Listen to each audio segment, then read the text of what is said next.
Bejn l-10 u l-24 ta' Jannar se jkun qed jittella fil-Belt Valletta għat-tielet sena konsekuttiva il-Festival Barokk.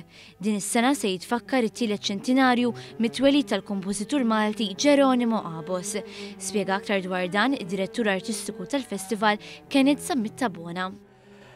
Dan kien kompożitur Taljan Malti li kompona ħafna mużika sabiħa u se jkollna xi 4 konċerti tal-mużika tiegħu. Din il-mużika ħatindaq minn artisti li ġejjin apposta mill-Ġermanja. Il-Belt Valletta hija simbolu importanti għal dan il-festival. Dan anki minħabba l-bini barokk li nsibu hawnhekk, bħal Konkatedral ta' San Ġwan, is-Sala tat-Tron fil-Palazz Presidenzjali u anki Teatru Manuel. Nistgħu nisimgħu pereżempju l-mużika ta' Bach kullum kien, u mużika ta' Handel kullum kien. Imma meta tisimgħu ġo post speċjali, ġo katedral, jew xi teatru, jew xi sala speċjali, jiġifieri kif tagħmel differenza kollha viżwalment. Għalhekk jiġu n-nies u wkoll jiġu n-nies minn barra fejn festival li pereżempju tista' timxi minn post għal ieħor.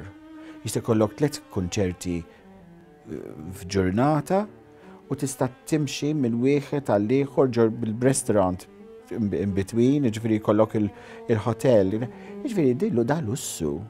Jekk dak li jkun jaħseb il-mużika barokka hija antika, f'dal festival se jkollu l-opportunità li jisma' dal-istil b'laqta kontemporanja. L-Orkestra Filarmonika ta' Malta mhux se ddoqq mużika barokka per se, imma se ddoqq mużika moderna tal-seklu 20 u anke ta' żminijiet tal-lum li huma ispirati mnebħa mill-mużika barokka li hemm ħafna.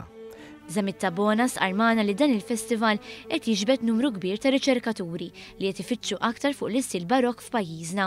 U spjegalna għal xiex kienet tintuża il-mużika barokka.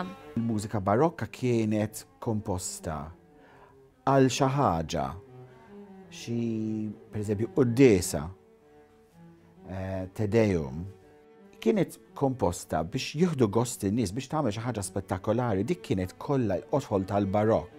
Il-pubbliku jista' jibbukkja u jara l-programm kollu online fuq is-sit www.vallettabarokkfestival.com.mt.